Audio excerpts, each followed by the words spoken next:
So the biggest thing, one of the biggest things that are going to drive us in this underclass structure will be conservatism. The second thing is that you're going to have an unending influx of immigrants into the country. And that's what Dr. Price is talking about. And nobody, no black politician, no black organization wants to deal with that issue. They will avoid it at all costs. Even though in their hearts they know that's one of the biggest problems for black folk. We anticipate in the next 10 to 12 years approximately 8 to 6 million Hispanics coming into the United States and 41 million Asians. You have been the majority minority for 400 years in this country. You have been the #2 population for 400 years. You're going to get kicked out of being #2. You're going to go down and become #4. Now, common sense, even a third grade education would tell you, if you didn't get anything when you were #2,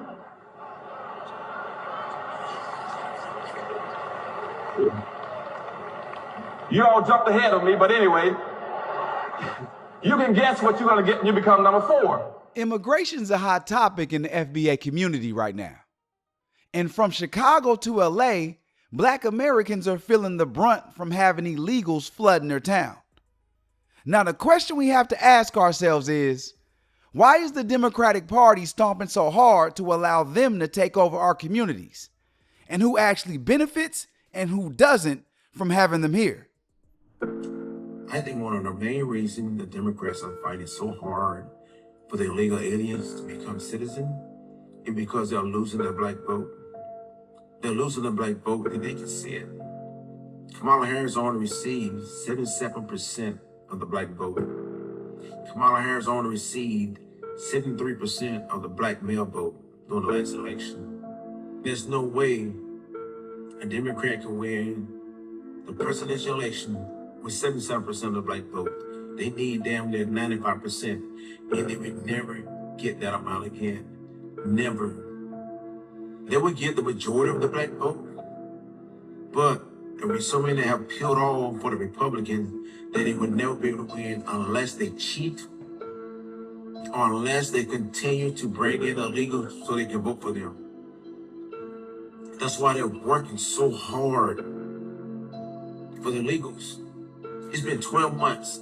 The Democrats haven't offered anything tangible except they love illegals and Trump's a racist. But yet there's some black people who still vote for the Democrats. Vote blue no matter who. Just because Gavin Newsom offered them some reparations, they would never get it, but they would put a carrot in front of their face. You can get reparations, they're never gonna get it because they know how to make black folks emotional. Donald Trump would take away civil rights. Donald Trump posts a meme of Barack Obama. Emotion. That's all it is. They offer nothing tangible, nothing of substance, but fear-mongering. That makes sense to me. If the Democrats really wanted our vote, if they really cared about the foundational black American vote, why won't they just give us what we want? Instead, they just keep kicking the can down the road. This is from my perspective, long enough until they can get enough illegals over here to where they can replace not only the black people who peeled off to the Republican Party, but then you got the black Americans like us who saying, we're not voting unless we're getting anything. So instead of giving us something, they'll say, let's keep kicking the can down the road. We still got enough of them on the train and we can replace the other block with the illegals. Black Americans of Chicago, this is directed at you. In a speech Biden made a while back, he said that the majority in America soon will be Latino. He didn't say black. He didn't say Asian or white or anything. He said Latino. That's why millions and millions of lighter-skinned Latino illegal aliens are being allowed in. And many of them are being sent to black communities so they can slowly start to replace y'all. You need to wake up, man. I'm from Texas. I'm from a border town. I have relatives who are border patrol and who are in law enforcement. They were being given $5,000 upon entry into this country. And as soon as they got to their destination and settled in, they were being given $1,200 a month to $1,400 a month, plus free food stamps, free housing, free medical, free dental, and they even get free college. You can research it. They get free college, illegal aliens, but you get nothing. You get nothing. You need to wake up, man. Stop voting for the Democrats. In some cases, it's already too late. I'm good. I'm Latino, man. I don't have to worry about being replaced. I'm Latino. But you have to wake up. In some cases, it's already too late. Millions of these people will never leave, okay? They will never leave, and the Democrats don't need your vote anymore. They don't need your vote anymore, man. They used you for your vote, and they already got millions of new voters, man, and they don't need you anymore. And I'm telling you, man, you better wake up. You better stop voting Democrat. As a black American, why would you want your voting power diluted? You want to know the sick game that I noticed y'all hit me? The Democratic shields and the Democrats are saying, the Republicans are taking away your representation. You're not going to be able to vote. They're taking away your voting power. Well, what is inviting all these illegals over here doing? It's doing that exact thing. It's taking away our voting power. So while they're claiming that the Republicans are taking away our voting power, the Democrats inviting the illegals over here is doing exactly that. It's a sick mind game. This is the replacement theory, but It's not a theory, it's a reality. The Canadian population, like the American population, the European population, replaced. And when I'm speaking about mass migration, people don't understand that last year in Canada, we had 1.3 million foreigners coming to our country for a country of 40 million people. That is mass immigration. That's an invasion. 97% of the growth of our population last year was coming from mass immigration. The immigrants that are coming here, the foreigners that are coming to Canada, coming from countries that doesn't share our Western civilization values. It's actually called demographics replacement. That's what it's really called here, folks. Foundational Black Americans, they were trying to put them in your neighborhoods, hoods, ghettos. They were trying to take away your culture, history, your vote, and they were going to throw all these foreigners on top of us and get a new vote. And it's easy to get this new vote because all you gotta do is tell them, hey, we'll take care of you. We'll give you free stuff. Of course, 15 million, 20 million people are going to vote for you if they get free stuff. Realize that these people are strategic. They knew that the foundational Black Americans were going to wake up, but they didn't know when. They didn't have a time frame. So they said, search the border. Just bring them all in. Well, the time of us waking up is right about now. See, when we think about immigrants, the first thing that comes to our mind is Latinos. But think about the melanated immigrants that's over here who's flooding the country too. So when you look at the Democratic Party, and we always say, why is there a bunch of immigrants in the CBC? Why is there a bunch of immigrants in the NAACP? It's because they're also using the melanated immigrants to try to replace us. You know what they want, right? They want the skin color for the representation, but they don't want that foundational Black American mindset because we're rebellious. They know those guys, those immigrants, they're docile. They're going to keep quiet and just keep their job. You start putting foundational Black Americans in those positions, we're going to fight for our people. We're going to cause hell to make sure we get tangibles, and they don't want that. So it's not just Latinos when you look at the Democratic Party. You also see the melanated immigrants that they keep elevating to these high positions. Oh boy, Black folks, when are you going to understand? I know it's hard for Black Americans to get a seat in the politics. I know that. But why you never ask yourself this? Why it's not hard for Black immigrants, people from shithole third world countries, we talking refugees, can get a seat in the government before a Black American? Did you ever ask yourself that? Why don't you ask the fake Black caucus? You know, they all immigrants. Who else we got? The NAACP. You got, who else y'all fake leaders are? Because they're not mine. They're yours. Whoever you look up to that is black, they're not you. They're not you. So why don't you ask them why that we was born here? These are refugees and they get a political seat before us. Why don't you ask them that? So is it really about color? Because they the same color. It's not about color. It's about who we are. You get it yet? They are here to destroy us. They are put in place to bring us down. And they're using the color. Because you think they you and they're not. They are here to destroy you. But you don't want to know that. Because you see color. It ain't about color when it comes to black American people. It's about who we are. Because if racism was really that bad in America, how black refugees could get in them seats before us. And they hate the country. They already talk about how they hate this country. How they want to blow us up. They still get them seats, don't they? Yeah, pay attention. That's not a legitimate question. Why is so many melanated immigrants climbing the Democratic Party, even becoming president, but no black Americans are climbing the ranks? You're not going to tell me we're not as smart. You're not going to tell me we don't work as hard. So there's got to be an agenda at play. And that agenda is just what I was saying and just what Auntie was saying. It's about who we are. They don't want that revolutionary spirit in that Democratic Party because they know if we get up in those positions, we're going to fight for our people because we share the same lineage.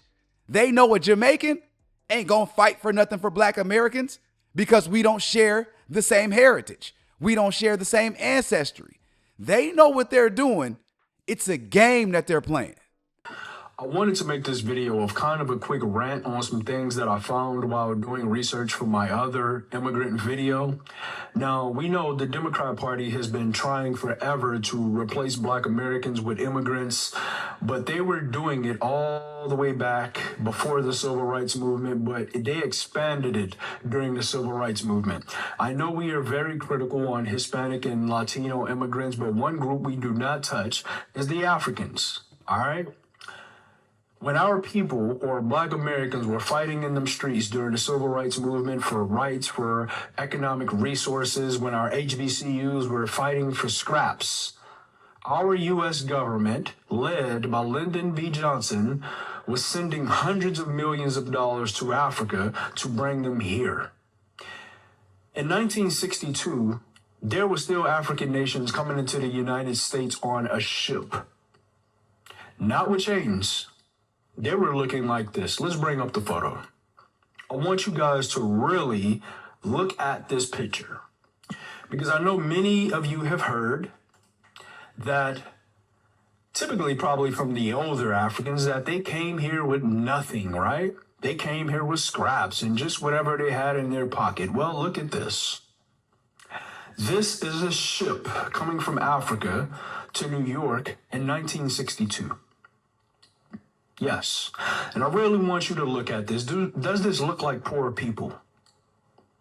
They have suits, ties, jackets, briefcases, nice glasses, and for the most part, they're standing right next to white people. Though in the United States, black Americans were not standing this close to white people because of segregation. Okay? Let's go to this next photo. Look at this. Look how poor they were, y'all. They call this poor right here. They call this scraps. Nice clothes, right? Briefcase. Look like they have some maps or something like that. Jackets. Don't look nothing like black Americans, but here they are. Next. Look at that. Next. Oh, wow. Inside of a home with white people, drinking tea, having a good time during segregated America. When our people were out there fighting for their rights. Lyndon B. Johnson and the Democrat Party was under a lot of pressure by Black Americans started to really despise the Democrat Party. And when Martin Luther King was assassinated, things really turned up in this country. And Lyndon B. Johnson and the Democrat Party had a decision to make, and that decision was we now going to help Black America economically from their demands that they have about slavery and Jim Crow? And instead of them pumping that money into Black America, they pumped it into Africa. They said that Black Americans had become ungovernable. They have become too radical. So they wanted to go get a new, safe Black person who was manageable and docile. I want to bring up a few of these companies before I close out, y'all. Well, institutions, I'm sorry. And Africans, I need y'all to understand, this is not no hate to y'all, bro. Y'all be quick to say people hating. This is not hate. This is a part of history, and this is a big reason as to why y'all are here. One of these institutions was called the African American Institute, and they actually changed their name back to the Africa American Institute. And the thing about this, y'all, this thing was founded way before they reclassified the American Negro to African American, meaning they already had a distinction between us and them. During a 25-year period, the African American Institute, or the AAI, received over $135 million, which is more than $1 billion of American taxpayers' dollars. Okay? This money was specifically designated for scholarships, visitor programs, and educational infrastructure for Africans, not Black Americans. Another one we have here was called the ASPAU, or the African Scholarship Program of American Universities. This was launched in 1961, y'all. And like I told you, HBCUs were struggling and fighting to get government funding. USAID pumped millions of dollars to bring Africans into this country, into United States universities. Our Democrat government, they paid for these people's living expenses. They gave them monthly stipends, purchased cars. And not only did they put them in regular universities, they put them inside of Ivy League schools such as Harvard, Yale, Princeton, and gave them full tuition paid for. Last one I have here. They actually had a Cold War budget. It was being operated by President Kennedy as well as LBJ, but LBJ ramped this thing all the way up once Kennedy was gone. They say it was so-called to fight against communism, y'all. This is what they said. They wanted to fight against the Soviets. They were spending $20 to $30 million a year, which is more than $200 million a year now, specifically for African educational aid and exchange programs. So while the Democrat Party told you they did not have money for what we would say now is reparations, they were giving it to Africa. And when these, and not all Africans, all right, when some of these Africans are saying that they are the most educated, they are the doctors, lawyers, engineers, y'all, this was done by design. Oh, man. But we have a real deep video coming in on this, y'all. I just wanted to stop in here and give this one. Let me know if y'all knew about these different funds that was going on. Let me know if you knew that these people were still coming here on ships in 1962. To all my foundational Black Americans, we ain't got no reason to panic, because the Democratic Party can try to do whatever they want. The U.S. government can try to do whatever they want. But the thing they never put into the equation is us. And we are the strongest people on this planet.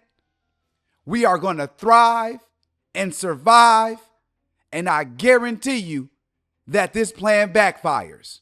Because what the Democrats don't realize is the Latinos ain't one voting base.